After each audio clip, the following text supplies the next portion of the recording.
I do too. Well, Jim Duggan's not coming out with any animals, just 2x4 in the flag, and then But a fly. everybody's got a gimmick. Isn't it Yeah, crazy when you think about it? yeah. And a flying from the genius. I'm sure he's reading a poem there. We got the King title on the line here. Of course, as a reminder, King Haku is a part of the Heenan family. Joey Morella is your referee. Howard Finkel is your ring announcer. Neither one of those folks are with us any longer, but we know Hacksaw still is, and King Haku is Ming, as a lot of WCW fans know him. How about that foam thumb there Yeah. for You, Hacksaw Jim Duggan? you know what blows me away? Those teenagers you see in the audience right now, they're They're in their old. they're in their 50s Yeah. Or 60s. or 60s. Absolutely. So yeah, here we go. We've got King Haku being carried to the ring here. And if you watch the WWE programming these days, you know that both of his sons have just recently debuted with WWE as part of the Bloodline storyline. The mainstays of the Bullet Club and New Japan Pro Wrestling for several years. Mm-hmm. Man, what a legacy that, you know, King Haku has in wrestling when you think about it. I mean, this reputation as being one of the biggest badasses in the history of wrestling. He had a great run here in the WWF, a great run in WCW, and two sons who really ran roughshod over Japan for quite a while. And now, part of the biggest storyline in WWE. This is quite a legacy his family's put together. They are great kids from a great father, and I'm happy for all of them. Truly, Ming, or King Haku here, is one of my favorite people of all time. The nicest, gentlest man. Mm-hmm. But if you piss him off, he'll bite your fucking face off. Exactly. If he got a little bit of alcohol in him and you wanted to fuck with him at the bar, you have fucked the wrong person. And even today, by the way, because I got to see him in January, you just, I mean, you know, he greets me with like a hug, hello. Mm-hmm. You like touch that guy's shoulder, and you're like, Yikes. there's some old man strength in there. Yeah. Let's make sure we pad the lope for him. We had his son show up in Charlotte to wrestle for us. Yeah. In AEW when he was, I think, the New Japan Pro Wrestling or IWGP, whatever, US champion. Yeah. So Ming was there with him.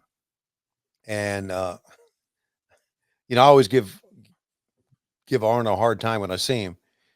And I walked in catering, and Arn, a bunch of guys were sitting there. Arn was sitting by Haku. First thing Arn did was look up at me and says, "Give me some shit now. Go ahead. Give me some shit now." And he looked at Ming like, "Yeah, I'm sitting beside this guy. He'll fuck you up." So everybody in the business knew it. Everybody in the business loved him. And just a big, broad smile on his face, always just. And I'm happy with the family. I really, really am. Happy for them to be part of the bloodline. Is that what they're calling themselves? Bloodline? Yep, that's right. Okay. And of course, very happy for Cody as well. And the star that he has become, deservedly so. Tony, I know that you're traveling every weekend and you don't get much of a chance to keep up with everything that's going on in other companies. I understand that. I mean, you're putting together 3 shows a week, you're traveling two towns a week, yada, yada, yada. However, I do want to mention a couple of weeks back, there was a pay-per-view that happened in Lyon, France, and the crowd was unlike anything you've ever seen before. It's the first PLE in France ever. And that crowd was super wild all night, to the point that during the main event with AJ Styles and Cody Rhodes, a match that a lot of people were critical of, saying, "Oh, well, we know AJ's not going to win, and oh, AJ's past his prime, and oh, who cares about this?" Dave Meltzer awarded it 5 stars in the Observer, but the fans in the building were so raucous for it, Tony, that the hard cam was literally shaking. I mean, I talked to Cody afterwards, and I said, "Hey, man, all time, where does that crowd rank?" And he said, "Loudest for me ever, bar none. Never done anything like it." And I've just recently recorded with Bruce, and I said, "Bruce, you've been around the WWF since 1987. Where does that crowd rank?" No comparison. Loudest he's ever seen, ever. Mm-hmm. And I know you don't have 3 hours to watch the whole show, but I would encourage you, just watch the entrances and that match with Cody and AJ, because there's never been a crowd like that before. I mean, to the point where they actually, for Randy Orton that weekend, they sang his song, like all of the lyrics. Like it was very unusual. It was a special crowd. And, you and I have watched before, like Hogan wrestle The Rock at WrestleMania 18 and how fantastic that crowd was for it. This was somehow wilder, which is just, you don't expect that. So I would encourage you to see it just to see the crowd component. Maybe we ought to watch it as part of a bonus podcast on Patreon. Oh, there you go. You know? But I want you to watch it with the sound on. Okay. You got to at least hear. Oh, look at that, man. I kind of forgot this was really a squash because Haku got very little offense in this. And I remember they turned this into a feud because I remember a series of matches. I mean, this thing goes months with King Haku and Hacksaw Duggan, but you see Bobby Heenan taking off with the cape and the robe, like, no, we're out of here. But man, that was one-sided. Hacksaw just ran right through him. Yeah, and the fans really popped when he won it. Oh, he's over. Yeah. Oh, is that Pat Patterson? It sure is. With dark hair. How about that? With dark hair, telling Heenan to get back in the ring. Heenan walked away with it. So he misses the big somersault. Hacksaw gets in the 3-point stance, big clothesline, and that gets it done. Look at the crowd, man. Yeah. Hacksaw was over. Beefcake was over. These are iconic characters, man. Yeah, they and even to this day, but even more so back then, they knew how to make stars. Yeah. They did. The Jim Hurt era of WCW had no idea how to make stars. And a lot could be said about, when we quote on WCW were doing well, we had used stars that were developed in the WWE. Is that fair to say? Yes. Yes. I mean, it's a star making machine is what it is. So.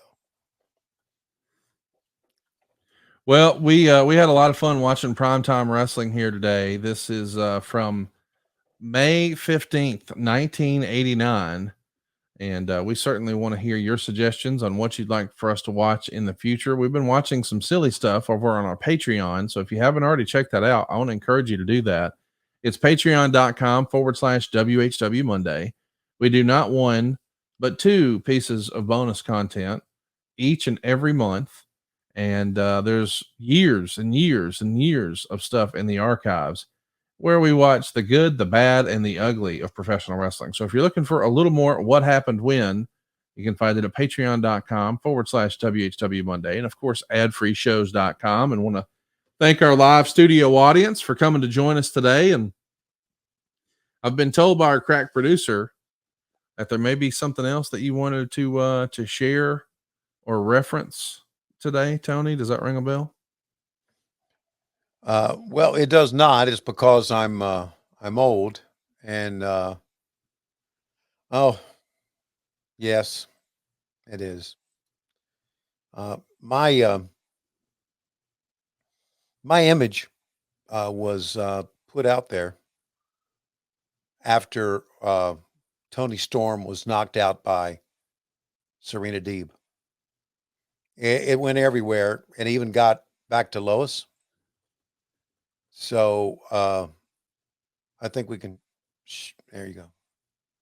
And there was what an iconic photo that is. Toni Storm's reaction.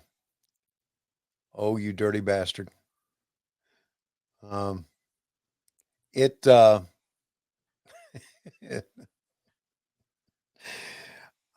wanting. Okay, so here's the deal. I'm not looking at her cooter. Okay, I'm not. Oh. Okay, so I want to give her shit. I want to give her shit because I love Toni. She not only is a great character, she is just a wonderful person backstage and so funny. I want to give her shit here. I want to say, get the fuck up, girl, or just something stupid to make her laugh. And I'm trying to do that, but I know the cameras are still on me, so I'm just staring at her, hoping that she'll open her eyes and look at me, which she didn't. And so this came out. So when Lois got this picture, and she got it from Stooge of the Year, Patrick McGall, who sent it to Lois. Okay. When Lois got this picture, I'm thinking, oh God, what is she going to say about it? And here's what she said. You couldn't help the woman up, you dumbass, is what she said. So there you go.